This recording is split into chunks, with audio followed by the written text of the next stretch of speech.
Héctor Castillo Bertier es doctor en Sociología e investigador del Instituto de Investigaciones Sociales de la UNAM.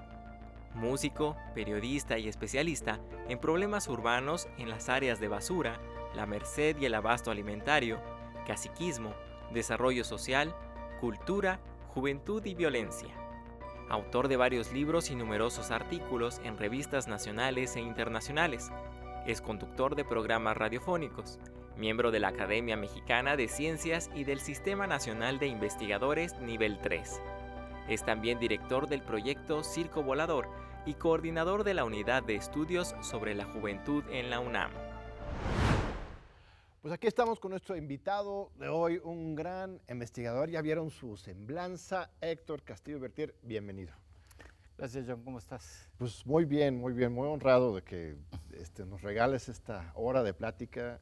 Héctor es pues maestro mío y de muchos, ¿no? Uno de los grandes pensadores sobre pues, la sociedad mexicana, sobre la juventud, sobre la Ciudad de México y aprenderemos mucho de ti este tiempo.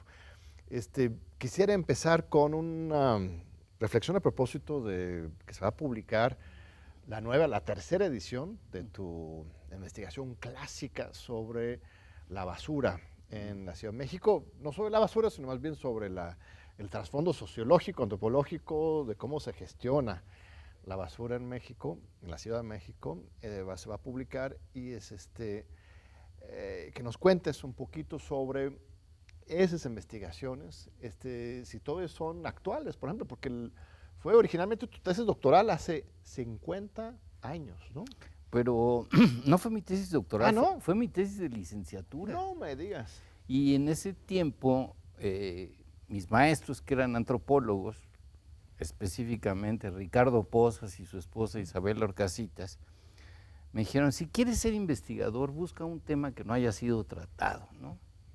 Y entonces, buscando entre las cosas que nadie había hecho, en ese momento me metí a la biblioteca, revisé los textos que había, un montón de cosas con indígenas, obreros, campesinos, instituciones, etc. Pero no había nada sobre basura.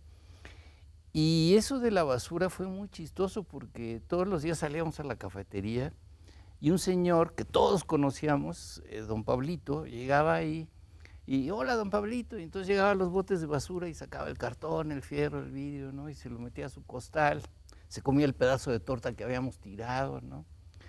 Y entonces, y se iba. Entonces un día decidí seguir a don Pablito y pasaba por filosofía, economía, derecho, ciencias políticas, veterinaria, medicina, y se iba a los Pedregales de Santo Domingo. Ahí sacaba su costal, abría todo lo que traía, le pagaban una lana y entonces me quedé pensando, y se llamaba compraventa de materiales industriales, ¿no? Entonces mi primera consulta fue el directorio telefónico. Dije, a ver, ¿cuántos lugares de compraventa de materiales industriales hay? Y había como 280 registrados en el directorio. Entonces regresé con mis maestros y les dije, ¿sabes qué? Pues mira, la basura son materiales industriales, quiero saber cuántos don Pablitos hay en la ciudad. Y me dijeron, ¿hay libros? No. ¿Hay entrevistas? No. ¿Hay textos? Pues no, había un librillo por ahí que se llamaba Los de Hasta Abajo, de Armando Parayón, muy buen libro. Y me dijo, pues tienes que empezar desde cero, ¿no? Y le dije, ¿qué es empezar desde cero? Dice, pues métete a barrer las calles, ¿no? Y entonces era muy fácil meterte a barrer las calles porque el servicio no se alcanzaba a cubrir. Claro. Y todas las delegaciones contrataban gente eventual con contratos de 28 días. Para no pagarles salarios, claro, ni prestaciones, ni aguinaldos, ni vacaciones, ni vivienda, nada, ¿no? Entonces firmabas tu contrato, trabajabas 28 días, te pagaban y después otro contrato y otro contrato y otro contrato. Entonces, como todos éramos marxistas, pues me fui a una delegación, digamos, de NICE, ¿no? Me fui a la Benito Juárez y me inscribí y me dijeron, bueno, ¿sabe usted leer y escribir? Le dije, pues más o menos. Dice, pues fírmele aquí, mañana se presenta a las 5 de la mañana, ¿no? Recoge sus carritos y tiene que barrer 10 calles todos los días. Y así, de un día para otro me volví barrendero. Y empiezas a recorrer la ciudad, pero como barrendero. Entonces arrancas, vas barriendo las calles, salen las señoras y te dicen, ay, usted es nuevo. Pues sí, más o menos. ¿Sabe qué? ¿Le puedo dar mi basura? Sí, pues démelo. Y entonces te dan la basura y 5 o 10 pesitos y decías, bueno, pues ¿qué le voy a decir? No, no me dé propina porque es mi trabajo de investigación. Decías, no, pues me quedo con la lana, ¿no? Y empiezas a ver a que te empieza a llegar lana y lo demás, y ya que tienes tus 2 tambos de 200 litros llenos, pues tienes que ir al camión a vaciarlos, ¿no? Entonces llegaba yo con el chofer y le decía, oye, pues eres nuevo, sí, dice, pues tienes que subir los tambos al camión. Dice, sí, pero pues están muy pesados, pues, no puedes. Dice, entonces te tenemos que ayudar, sí, dice, pues entonces cáete con la mitad de las propinas. Entonces empiezas a ver que ese dinero que te dan de propina, pues luego va una parte para allá y otra parte para acá, y si no, no puedes trabajar, ¿no? Y así lo hice en 2 delegaciones, lo hice en Benito Juárez, luego me fui a Venustiano Carranza, y todos los días teníamos que ir a tirar con el camión la basura a Santa Cruz Mellehualco. Y Santa Cruz Mellehualco fue el tiradero más grande que tuvo la Ciudad de México, eran 176 hectáreas, por allá en los años 60, donde había 15,000 pepenadores, era un pueblito de pepenadores. Entonces nosotros llegamos a tirar y ahí no era tirarlo en donde fuera, o sea, llegábamos directamente con una sola familia, pues siempre con la misma familia de pepenadores. Entonces tuve 2 meses como barrendero, uno en Benito Juárez, otro en Venustiano Carranza, y luego me metí de machetero a un camión. Y estuve con el camión 4 meses yendo y viniendo y pues conociendo todo eso, porque la primera vez que yo quise entrar al tiradero de basura, dije, a ver, ¿cómo puedo entrar al tiradero? Dije, pues me paro ahí en la avenida de en Iztacalco, para un camión y le digo, ¿sabe qué? Lléveme al tiradero, ¿no? Entonces así lo hice, se paró el camión y le dije, ¿sabe qué? Voy al tiradero de Santa Cruz Mellehualco. Me dice, ¿qué vas a hacer ahí? Le dije, pues me mandaron a mi escuela. Dice, oye, pero pues está cabrón. Le dije, no se preocupe, pues soy de ciencias políticas, estamos entrenados casi para comernos tigres en África, ¿no? Me dice, pues súbete y te llevo, dice, pero está cabrón. Entonces me lleva al tiradero, me bajo el tiradero, empiezo a caminar y pasan varias cosas, o sea, nunca había estado en un tiradero, te empiezas a hundir, se te empieza a meter el líquido en tus zapatos, ¿no? Y yo pensaba, pues voy a hablar con los pepenadores, a ver cuántos hijos tienen, si estudian, si no estudian. Y no, pues no era posible, y los enjambres de moscas se te vienen a la cara, en fin, y el olor, ¿no? El olor al tiradero. Entonces me rodeé un grupo de pepenadores y aparece uno de los líderes ahí, el dientón José Flores Valdés. Me dice, güey, ¿tú qué estás haciendo aquí? Le dije, no, es que me mandaron de mi escuela. De tu escuela ni madre, de aquí no puedes entrar. Es un lugar que está prohibido. ¿No leíste afuera? Le dije, no, pues está prohibido y si vienes te vamos a matar, te vamos a enterrar en la basura y nadie te va a encontrar. Entonces salí corriendo a buscar al camión y me dice, ya ves, le dije que estaba cabrón. Le dije, pero dije, no tan cabrón. Le dije, pues me amenazan de muerte nada más con entrar. Y entonces, pues así, no había podido entrar al tiradero, pero como machetero de camión entrabas y salías y pues eras un mugrosito más de la basura, ¿no? Y entonces, pues eso te acerca con la gente, te haces amigo de la familia, en fin, y mire, le traje esto, me encontré.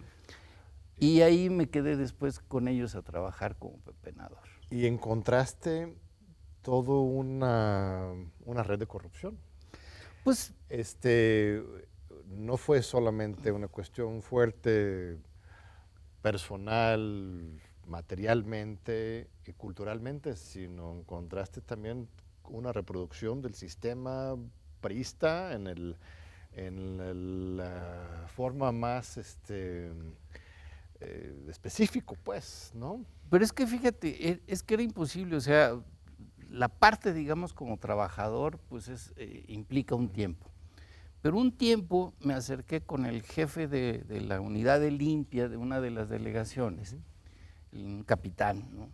Militar de la Fuerza Aérea, el capitán Teja, y me tomó como ayudante, y entonces él me decía, todos los viernes vienen todos los choferes, ¿no? Entonces hay que recibir lo que traigan, lo guardas en esta caja. Entonces yo nada más estaba encargado de recibir el paquete y guardarlo y recibirlo, y todos los venían.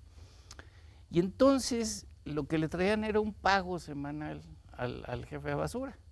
Entonces él juntaba su caja llena de billetes, ¿no? Y decía, bueno, el 10% de esto es para nosotros. El otro 90% va a la subdelegación de obras y servicios. Entonces le decía, sí, dice, y así son todas las oficinas, dice, luz y mercados y vialidades, y todos se quedaban con su 10% y el 90% llegaba. Después todos los subdelegados tomaban su 10% y volvían a empaquetar todo, y entonces era cultura, obras y servicios, y todos le daban al delegado. El delegado tomaba su 10%, y luego todos los delegados se lo daban al regente de la ciudad, según el capitán. Nunca pude saber si eso era cierto, pero me dice, por eso es tan importante para nosotros la basura, dice, porque nadie lo sabe, todo se recibe y todos estamos felices, ¿no? Entonces, más que descubrir una red de corrupción, yo me acuerdo en el examen profesional, uno de los maestros, Enrique Valencia, me dice, ¿qué encontraste? Te metiste 3 años a la basura, ¿qué encontraste? ¿No? Le dije, pues lo que encontré es una fotografía perfecta del sistema político mexicano. Le dije, porque aquí a través de la basura puedo explicar lo que es la informalidad, lo que es el clientelismo, lo que es el corporativismo, por qué los diputados no funcionan y por qué a nosotros como ciudadanos no nos pesa, ni nos importa, ni sabemos cómo resolver una cosa que es tan cotidiana como la basura, ¿no? O sea, no sabemos a dónde va a parar, no nos importa qué va a suceder, y normalmente sabes que es un servicio gratuito, que simplemente lo llenas en una bolsa y lo sacas de tu casa y ahí muere el asunto de la basura, ¿no? Recientemente, hace unos años, acusaron, y lo condenaron, me parece también, al hijo de el rey de la basura, Cuauhtémoc Gutiérrez de la Torre, que en ese momento era presidente del PRI de la Ciudad de México. Está en la cárcel, bueno, ahorita me dices qué pasó, pero recuerdo Aristegui ahí jugó un papel importante, exhibieron que no solamente participaba en una red de sobornos, sino que más bien ya se había diversificado el negocio, que él estaba metido en trata de una red de prostitución, pues, ¿no? Entonces, ¿eso te sorprendió cuando te enteraste de eso? Pues mira, realmente lo que me sorprendió es que en 1987 asesinaron al zar de la basura, que era Rafael Gutiérrez Moreno. El papá de el Cuauhtémoc. papá de Cuauhtémoc apareció asesinado, y entonces yo salí corriendo, me fui a esconder a la central de abasto, a una bodega, y yo no quiero saber nada de esto, no quiero que nadie hable conmigo, no tenía nada que ver con el asunto. Y de inmediato, fíjate, una periodista del Excelsior, la Bambi, Ana Cecilia Treviño, fue a cubrir la muerte del zar de la basura y empezó a entrevistar a todo el mundo, ¿no? Quiso hablar conmigo, yo le dije, yo no tengo nada que decir, le dije, mis libros están publicados, ahí los tienes, en fin. Y ella dio a conocer que no era un hijo, tenía 89 hijos. No me digas. Y tenía 37 esposas. Y aspiraba a tener 100 hijos. Entonces Cuauhtémoc es uno de 87 hijos. Mira. Entonces, cuando aparece esta red de corrupción, dices, ¿y los otros 86 dónde estarán? O sea, ¿qué habrá sucedido con ellos, no? Y sí, efectivamente, una de las cosas que tiene la basura es que estos liderazgos son de mucho tiempo, o sea, se heredan por las buenas o por las malas, con las cosas buenas que hacen y con las cosas malas que hacen. Y entonces cuando aparece la publicación de Carmen Aristegui justamente sobre todo este asunto, pues tardaron años en poderlo encontrar culpable y meterlo a la cárcel, ¿no? Y ahora que está en la cárcel, la pregunta es, ¿y perdió el control político? O sea, ¿perdió su influencia?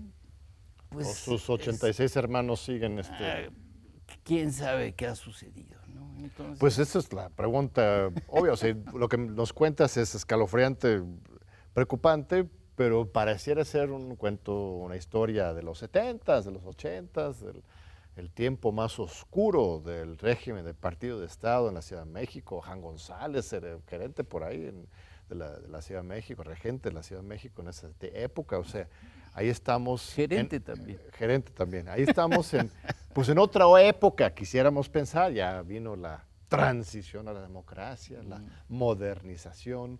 En los últimos años un gobierno pues, que ha puesto en primer lugar el combate a la corrupción.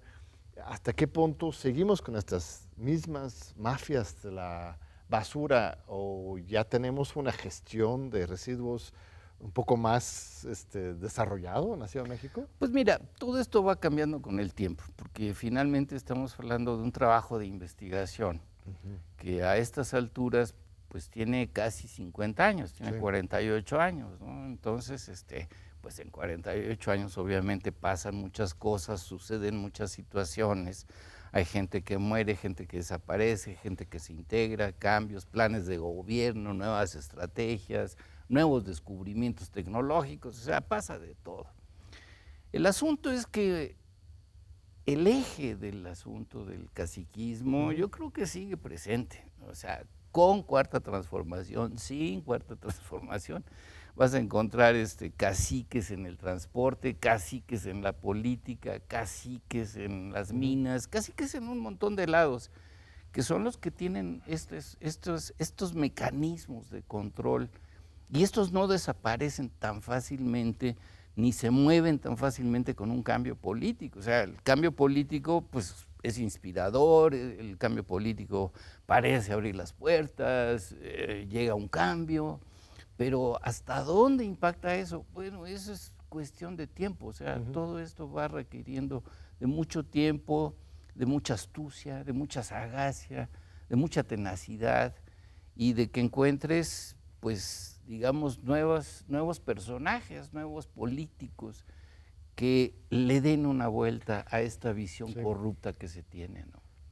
Muy bien, te interrumpo un segundito, vamos a un breve corte, 2 minutitos nada más, regresamos para continuar con este diálogo pues tan importante, tan profundo con Héctor Castillo Bertier, investigador del Instituto de Investigaciones Sociales de la UNAM. No se vayan.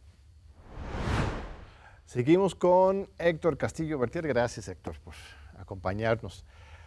Mira, sí, es duro el cambio político verdadero, de abajo, porque se puede hacer cambios de partido, de personajes, pero si no cambias la estructura de caciquil, dices, no, al final de cuentas no cambia tantas cosas.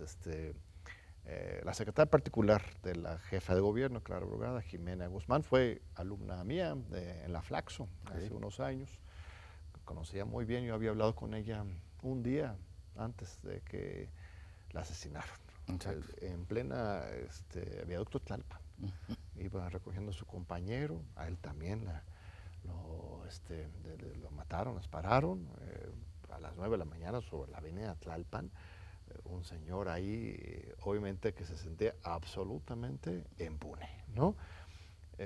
La lectura positiva es que, pues, al fin de cuentas, estaban obviamente tomando un acto de venganza en contra de una acción de Estado que estaba buscando combatir estos caciquismos, ¿no? De parte de la jefatura de gobierno, pero la respuesta es algo brutal, no solamente de los 70, sino de los 20 del siglo antepasado, o sea, todavía se mueven unas mafias poderosísimas en esta ciudad que tienen todo el interés de que no cambie nada, ¿no? Y sobre eso, déjame platicarte una cosa. Cuando yo terminé la tesis que se llama La Sociedad de la Basura, caciquismo en la Ciudad de México, la primera cosa positiva que tuve es que el Instituto de Investigaciones Sociales me contrató. Me dijo, vente de investigador y ya no busques tema, o sea, necesitamos que te vayas a la Merced y te vayas a trabajar, ¿no? Ya, ellos ya tenían una visión para mí. Y cuando entregué la tesis me dijeron, vamos a publicarla. Y entonces había una parte sociológica y había las historias de vida donde narraba todas estas relaciones del caciquismo. Entonces me dijo la UNAM, me dice, nosotros publicamos la parte sociológica, porque eso es lo que nosotros publicamos. Entonces con el mismo trabajo me fui a una editorial que se llamaba Edamex y se los llevé y al otro día me dicen, ¿sabes qué? Te publicamos las historias de vida porque son buenísimas, pero la parte sociológica, ¿a quién le importa, no? Y entonces se publicaron 2 libros. Cuando apareció la publicación 4 años después de haber terminado el trabajo, hicimos una presentación y que el libro y que la sociedad de la basura y el basurero, antropología de la miseria y todo lo demás. En una de las presentaciones yo salí con mi libro, me lo guardé en la espalda donde guardo mi libreta de notas y ya en el camino, en el coche, hacia mi casa, se me cierra un coche, me bajan del coche, me suben al otro coche, me echan en la parte de atrás y me empiezan a golpear, te vamos a matar, te vamos a matar, te vamos a matar. Entonces dices, pues ya se acabó el asunto. Entonces me llevan a la colonia Granjas, México, ahí cerquita de donde está el estadio, el Foro Sol, ¿no? O el estadio GNP, como le quieran llamar, que era una zona de fábricas y no había vecinos. Me bajan, me ponen una golpiza de mi tamaño y me dicen, es la última advertencia, si sigues escribiendo sobre basura te vas a morir. Mira. Entonces con la sangre que me está escurriendo, saco el libro, escribo las placas y me voy a la delegación a levantar una demanda. Y me dicen en la delegación, me dicen, ¿hay testigos? Le dije, pues no, era una zona de fábricas, no había nadie. No, dice, pues si no hay testigos, no hay nadie a quien poder responsabilizar de este asunto. Y así pasó, vino el sismo, me cambié de casa, y una vez por ahí, por Constituyentes, me iba a correr en las mañanas a Chapultepec, paso en un estacionamiento y veo el coche, veo las placas del mismo coche. Aquí está, ¿no? 10 años después. Como 10 años después, y entonces estaba yo dando vueltas y dije, a ver, ¿cómo le pregunto a este tipo? Y entonces ya regresé con el vigilante del espacio y le dije, jefe, buenos días, fíjese que con el sismo me cambié y ahora vivo aquí cerca y tengo un coche, pero no tengo dónde guardarlo y usted tiene un montón de espacio libre. No lo puedo guardar aquí, y me dice, no se puede. Le dije, oiga, pero pues tiene espacio, le doy una lanita y pues no se puede. Y dice, ¿por qué? Dice, porque aquí es un estacionamiento de guardias presidenciales. Era. Entonces, o sea, necesito ir a Los Pinos a pedir permiso. Dice, pues ahí es donde le pueden autorizar. Entonces me quedé con esa información, no quise saber más del asunto y efectivamente pues manejo de guaruras y de presiones y lo demás.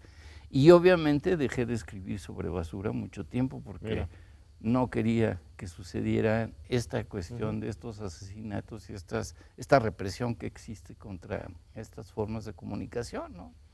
Entonces, esta violencia que tú me estabas mencionando con la secretaria de Clara Brugada sigue vigente de alguna forma y es un reflejo de ese sindicalismo que todavía sigue existiendo. ¿Sindicalismo lo llamas en particular? Pues no, caciquismo más bien, sería caciquismo y muchas veces sindicalizado también. Pero esto sigue existiendo y salir de eso para modificar la realidad, pues toma tiempo y requiere un cambio generacional, mental de mucha gente, ¿no? Yo creo que el trabajo de los investigadores, la gente que estamos en la UNAM o en otras instituciones que nos dedicamos a estar pensando y dándole vueltas al asunto y rascándole necesitaríamos encontrar un canal de comunicación muy directo con los chavos para poderles transmitir, sí es posible un cambio, pero necesitamos ser muchos y necesitamos estar muy, muy consolidados, muy fuertes en las cosas que hacemos, ¿no? Pues vamos a cambiar de ese lado de la moneda, un poco más optimista, porque también has escrito cosas muy importantes sobre la juventud y sobre la organización comunitaria, orgánica, a partir de tu estudio sobre la Merced, ¿no? Bueno, primero también un abrazo fuerte a la familia de Jimena Guzmán, que le mandamos un gran abrazo desde acá, a ella, a todos sus amigos, a la jefa de gobierno, porque no es para menos, una mujer bellísima en todos los sentidos, inteligentísima, comprometida, y pues una heroína, una persona que ha caído en esta... ¿Y qué cacique fue el responsable? Pues no sabemos, yo no sé a ese nivel, pero pero no es la única, como dices, o sea, muchos, acá se te pasó a ti, ¿no? Así Sí. te pasó. Cualquiera que viene a hacer el bien responde, recibe este tipo de respuesta al otro lado. Y la otra parte, hiciste después, supongo que también un poco para limpiar el alma y, y ver ese optimismo, un estudio, un libro también sobre la Merced, como un espacio fascinante de autoorganización popular que terminaba resolviendo, sigue siendo muy importante, aunque ya se hizo después la central de Bastos, resolviendo las necesidades de alimentación de toda una megalópolis, y de manera bastante interesante. Cuéntanos de lo que encontraste en ese estudio. Pues fíjate que es chistoso, porque esto sucede en 1980, ¿no? Pero digamos, el contexto en el que viene es el Banco Mundial, el Banco Interamericano de Desarrollo, con 2 programas internacionales que se llamaban Modernización del Abasto, ¿no? Bien. Y entonces hablan con el gobierno mexicano, que en ese momento estaba de presidente José López Portillo, estaba de regente Carlos Jan González, y estaba de jefe de policía en la Ciudad de México, pero que funcionaba a nivel nacional, el Negro Durazo, Arturo el Negro Durazo. Entonces llegan con ellos las gentes del Banco Mundial, las gentes del Banco Interamericano, y les dicen, haremos este programa de modernización del abasto, ¿no? Y entonces se crea el Sistema Alimentario Mexicano, el SAM, y nombran por ahí a Casio Luiselli encargado del asunto, y entonces un programa a nivel nacional. ¿Qué querían? Cerrar los mercados centrales, abrir centrales de abasto y generar toda una nueva forma de comercialización con frigoríficos y transporte especializado, en fin, toda una serie Walmart de cosas. Antes de Walmart, ¿no? Antes de Walmart, era antes de Walmart. Pero es la exacto. idea, pues, sí. Y entonces, pues dicen Ciudad de México, ¿no? Y entonces me habla el director del instituto y me dice, oye, queremos que te vayas a la Merced a trabajar. Y le dije, oye, pero pues yo no sé nada de comercio, o sea, nunca he leído a Karl Polanyi, ¿no? O sea, no sé por dónde empezar. Me dice, pero tú naciste en la Merced. Le dije, bueno, pues sí, yo soy de la Merced. Pues regresa a ver cómo está el barrio, ¿no? Y entonces regreso a la Merced, pues porque efectivamente conocía yo mucha gente, pero sin saber nada de comercio. Y entonces descubres un mundo gigantesco, ¿no? La parte histórica, por ejemplo, de la Merced. Cuando llegan los españoles en 1521, es en la zona del mercado mayorista donde entran las canoas con los urbanistas españoles del siglo XV, del siglo XVI. Dicen, a ver, aquí vamos a meter calles, ¿no? Y va la calle de Mesones y la calle de Plateros, y en fin. Y hacen este diseño de las calles al estilo español y expulsan a los españoles. Entonces los mandan del otro lado del Canal Nacional. Y se establecen estos españoles, estos indígenas expulsados en lo que hoy es la Candelaria de los Patos, ¿no? Los españoles expulsan a los indígenas, o también a los mismos españoles. No, a los indígenas. Que dijiste españoles también. No. A los indígenas, Entonces los españoles pues empiezan a construir sus castillos, conventos, palacios, bancos y todo lo demás. Y meten los impuestos, ¿no? Entonces todo lo que llegue por trajinera tiene que pagar, y en fin, y su sistema de recolección de impuestos, como fuera, en especie o en efectivo. Ya verían cómo cambiaban el cacao en oro, pero ese era otro asunto. Y entonces toda esta urbanización que se va generando, pues crea la primera zona aristocrática. O sea, la Merced era una zona aristocrática. Si tú vas, dices, wow, qué construcciones, qué palacios. Y sigue llegando la gente, siguen los españoles, avanza la colonia y todo esto crece, hasta que ya no caben en la Merced y empiezan a fundar otras zonas, en la Roma, en Santa María la Ribera, en la San Rafael, etcétera. Y el barrio, lo que era el barrio residencial de la Merced, se empieza a deteriorar, hasta 1980, en que pues los camiones ya no cabían, era un tráfico espantoso y lo demás, y se decide crear la central de abasto. Y en esta norma, digamos, que hace el Banco Mundial y que hace el Banco Interamericano de Desarrollo para hacer la central de abasto, Su sugerencia era que esta central de abasto debería estar más o menos entre 60, 80 o 100 kilómetros de distancia de lo que era el mercado central. La central de abasto actual está a 7 kilómetros, está solamente a 7 kilómetros. Y era el último predio, digamos, de 260, 70 hectáreas que podía expropiar el gobierno de la Ciudad de México para hacer la central de abasto. Y lo expropia Carlos Jan González. Y los terrenos de 30 centavos, 40 centavos, pues pasan a valer cientos y miles de pesos. Y viene una reorganización urbana profundísima para crear esta central de abasto, ¿no? Entonces, hay muchos ángulos en donde ver este cambio de la Merced a la central de abasto. Es lo que pasó en la Merced, lo que pasó en la central de abasto. ¿Se cambiaron los vicios? No. ¿Se cambiaron los personajes? No.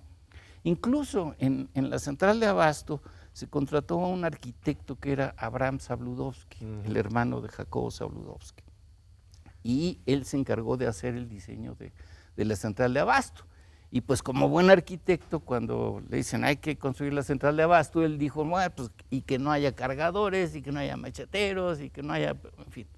Él desaparecía los males como si se pudieran desaparecer y hace un diseño de la central de abasto que iba a recibir todos los viejos vicios de la central de abasto. Y la Merced. En la central de abasto, sí. Pero los vicios de la Merced se van a la central de abasto y eso es lo que ha sucedido. Pero la Merced, bueno, corrígeme, pero estaba leyendo algunas reflexiones tuyas que también rescatas unos elementos de autogestión comunitaria y social ahí, ¿no? Muchísimas. O sea, que no era la misma situación que como en la basura, ¿no? O sea, había un caos, ¿no? Pero sí afloraban tradiciones históricas, no sé si indígenas o no, pero de colaboración y de autoorganización que con el movimiento a la central de abastos, este nuevo modelo del Banco Mundial, se empezaban a romper, o sea que la modernización rompía con algo que sí funcionaba, más o menos, no era pura corrupción. Pues no, pero te voy a decir lo que sucedió con la Merced. Sacaron al comercio mayorista y el comercio mayorista se fue a la central de abasto.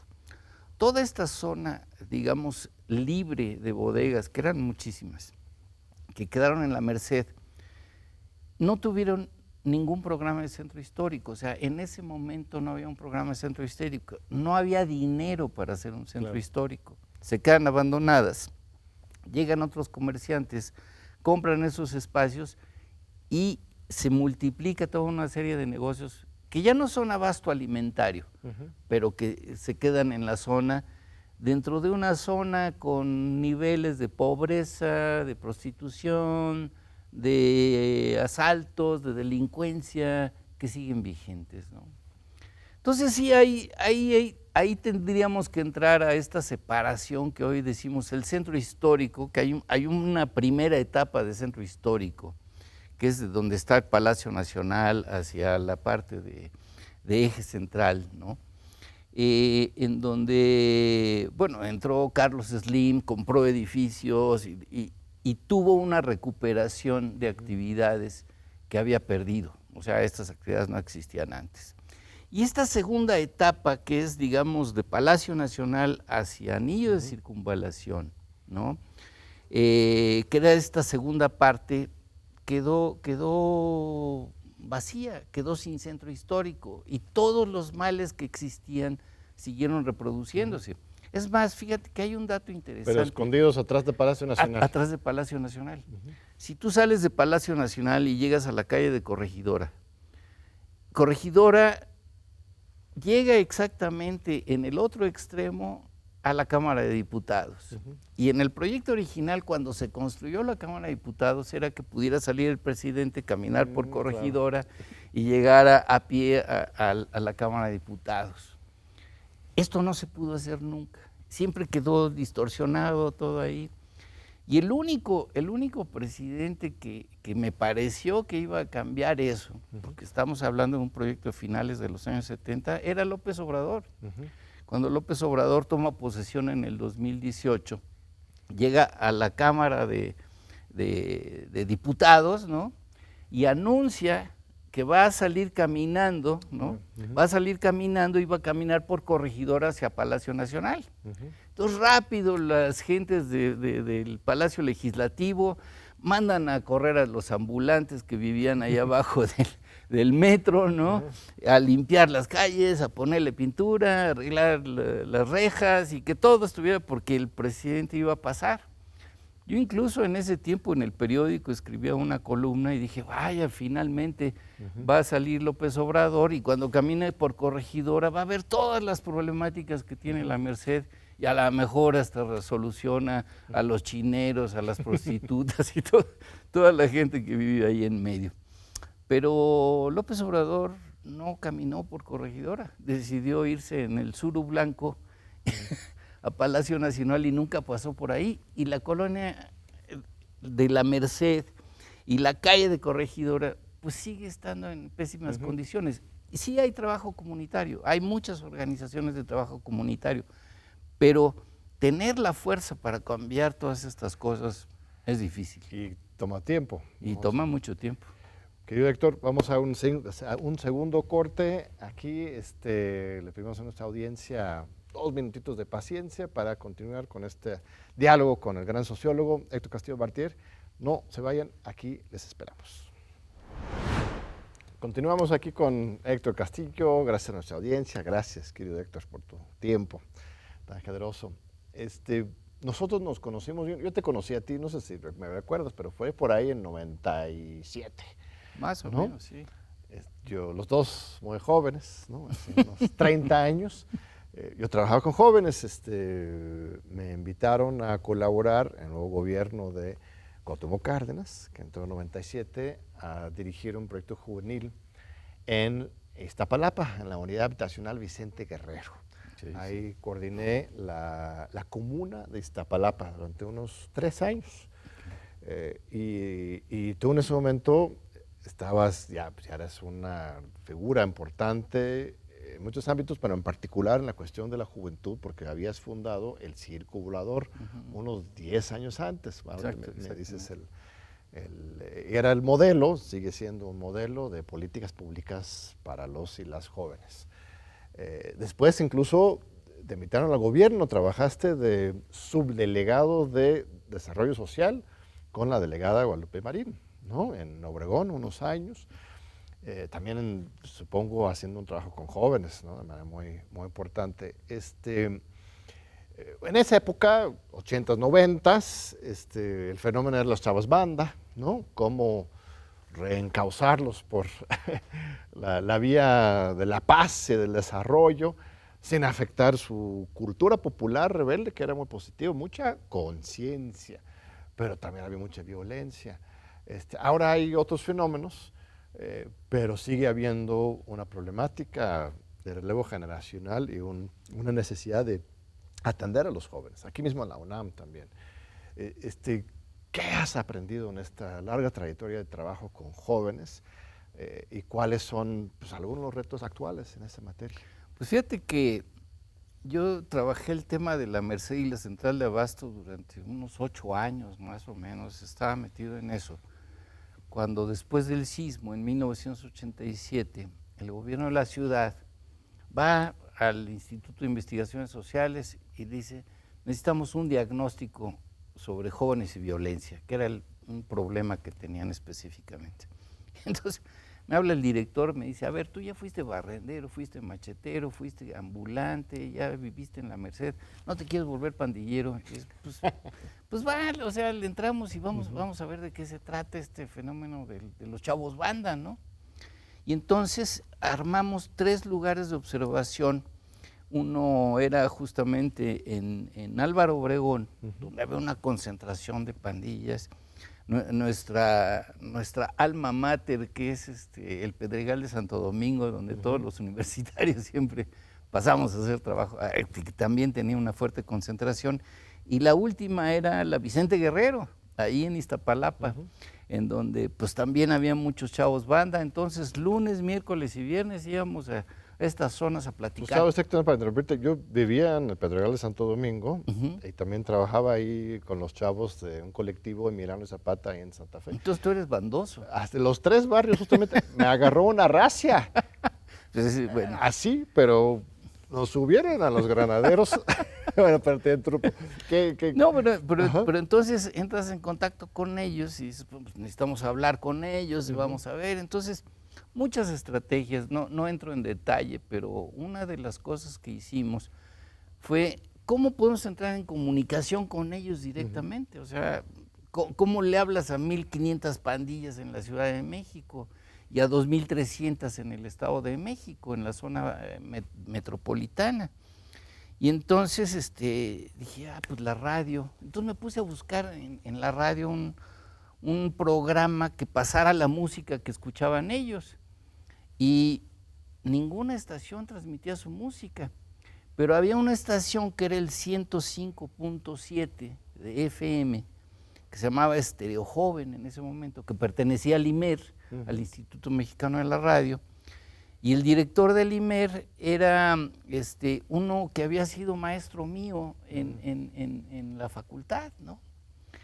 Entonces dijimos, híjole, pues vamos a ver si podemos entrarle por ahí. Lo fui a ver, le platiqué, estábamos trabajando para el gobierno, y total nos dijo, a ver, vamos a meter una estación con la música de estos chavos. Y se transformó de la noche a la mañana, de escuchar a Frank Sinatra, pues empiezas a oír al Aragán, ¿no? o a los grupos de las pandillas. Y abrimos un programa los sábados en la noche que se llamaba Solo para Bandas. Entonces, lo que yo hacía es, pues un saludote a toda la banda que nos están escuchando, porque el problema era que las señoras se quejaban sobre que había pandillas, le hablaban a la policía llegaba, había las racias, había detenciones y se iban a la cárcel. Entonces te empiezan a aparecer en las estadísticas semanales tantos chavos detenidos, tantos chavos muertos, tantos policías muertos, en fin. Y esa violencia había que pararla, ¿no? Entonces nuestro objetivo era parar esa violencia. Y yo en varias veces con los operativos de la policía iba yo adentro de la patrulla, ¿no? Jefe Azteca, ¿cómo está? Buenas tardes. Y entonces llegábamos y había la detención de los chavos y les decía, antes de que los metan al Ministerio Público, 3 preguntas rápidas, nombre, dirección, ¿y qué estabas haciendo aquí? Y entonces le dije, oiga, pues no son culpables, no son violentos, en fin.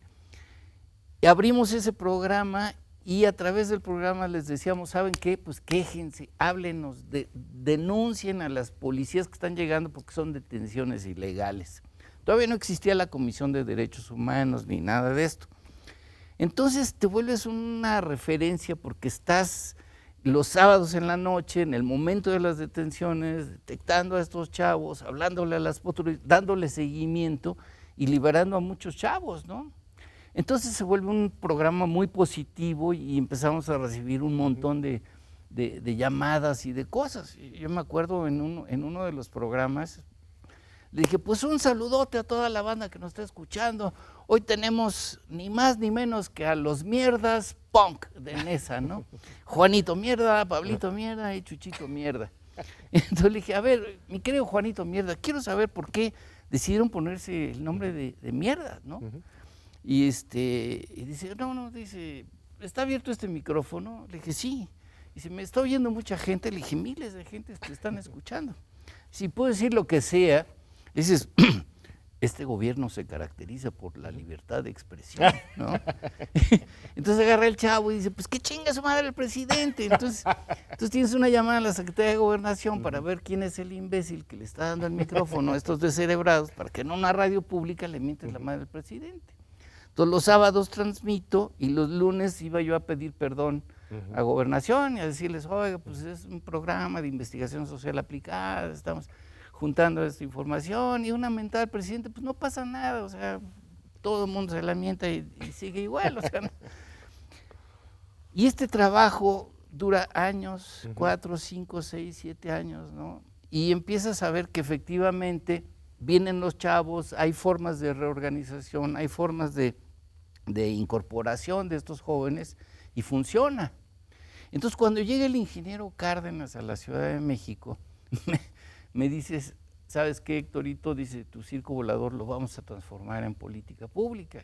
Le dije, ingeniero, pues lo va a matar, ¿no? Porque ahorita usted le va a dar recursos, va a funcionar, y después otro va a llegar y decir, ay, esto hay que quitarlo, hay que cambiarlo. Y le dije, lo que estamos tratando es de hacer un proyecto autosustentable, o sea, que no requiramos de recursos, de un financiamiento. O de política, ¿no? de estar ahí apoyando candidatos. Entonces me dije, pero vamos a hacer una política pública. Y entonces con Alejandro Aura nos sentamos y con su ¿Que era equipo, secretario de Cultura? el secretario de Cultura, y se diseñaron las fábricas de artes y oficios, ¿no? Claro, que siguen existiendo hoy, no sé cuántos hay. Que siguen funcionando. Más de 20 ya, ¿no? Exacto. No, hay 9. 9, Son 9, no son pero tantos. por toda la ciudad. Pero sí, hay están por varios, todos ¿no? lados. Y Los funcionan. faros, ¿no? Los faros de ahorita.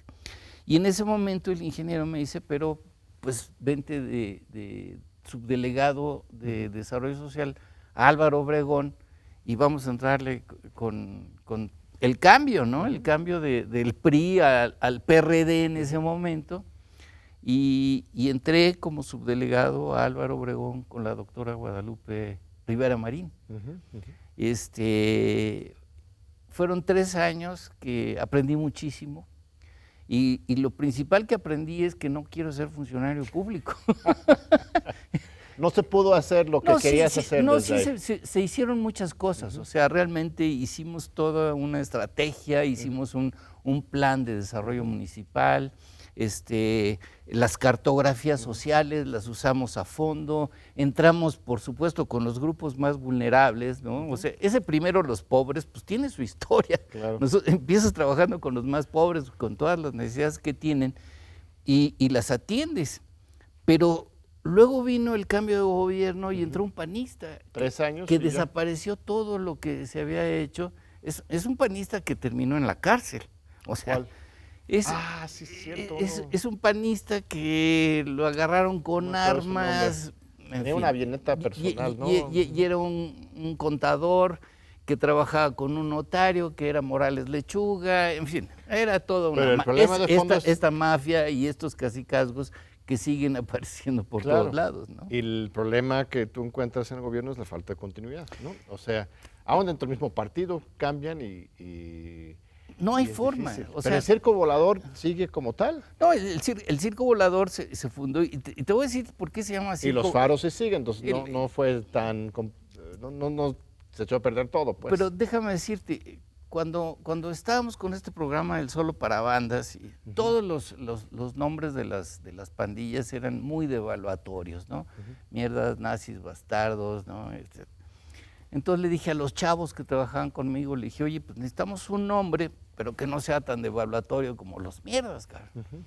Entonces le dije, a ver, Pulga, ¿cómo nos vamos a llamar? A ver, Piojo, a ver, Perro, ¿no? Y el Pulga, el Piojo, el Perro, el Gato, el Caballo. A mí me decían el Pavo desde el tiradero de basura. Dice, es que somos como un zoológico. Y le dice otro, dice, no, un zoológico no, porque en un zoológico los animales están presos. Dice, es como un circo. Y dice otro, bueno, somos como un circo volador porque andamos en una combi de un barrio para otro. Y entonces por eso queda el nombre Circo Volador. El problema lo tuve aquí en la UNAM cuando me dijeron, ¿cómo se va a llamar su proyecto? Y le dije, pues se va a llamar Circo Volador. Entonces me volteé una vez y me dijeron, busca un nombre académicamente. Algo para los puntos del SNI, del PRI, ¿no? Y se quedó Circo Volador y sigue funcionando como Circo Volador y sigue abierto y sigue trabajando. Oye, que Héctor, nos quedan 2 minutitos. ¿Qué sugerencia harías para los jóvenes y las jóvenes que están estudiando hoy sociología, antropología? ¿Cómo podrían inspirarse en tu ejemplo o hacer un trabajo valioso hoy? Mira, hay 2 cosas que a mí me parecen importantes. Cuando yo estudié sociología, mis maestros de metodología, de los que te enseñaban a entrar a la comunidad, eran básicamente antropólogos. O sea, los antropólogos tienen un lado positivo, que es esa penetración en las comunidades. Ya a la hora de volverse académicos ya es otra cosa. Pero ese mecanismo de infiltración hacia las comunidades creo que habría que mantenerlo, porque es muy útil, es muy práctico, es muy importante, es decisivo. Y a lo largo de estos años, los programas de estudio van cambiando, y unos lo ponen y otros lo quitan, y ahora hay más metodología, y ahora hay menos metodología. Creo que la parte de investigación sigue siendo válida, y yo sinceramente les diría a los jóvenes nuevos, luchen por tener buenos programas de investigación, porque la investigación es muy práctica, es muy útil.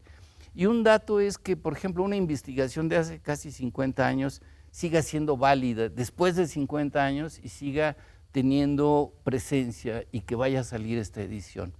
Entonces, ¿vale la pena estudiar sociología? Sí. ¿Vale la pena estudiar antropología? Pues sí. Hay problemas por todo el país, hay problemas, y por todo el mundo hay problemas. Entonces, acercarse a las comunidades es bueno. Y sí, sí vale la pena escuchar a las comunidades, rescatar lo que dicen las comunidades y tratar de transformarlo en algo que sea útil, algo que le sirva a las comunidades antes de escribir papers, antes de publicar libros, antes de volverse famosos académicamente, que le regresen a las comunidades esa esencia que uno puede rescatar. Pues un mensaje muy importante, muy bonito, muy sentido. Muchas gracias. Gracias. Héctor, por estar con nosotros. Gracias a nuestro muy amable público por estar con nosotros todas las semanas aquí en los Diálogos por la Democracia de TV UNAM, y te esperamos de nuevo en 8 días.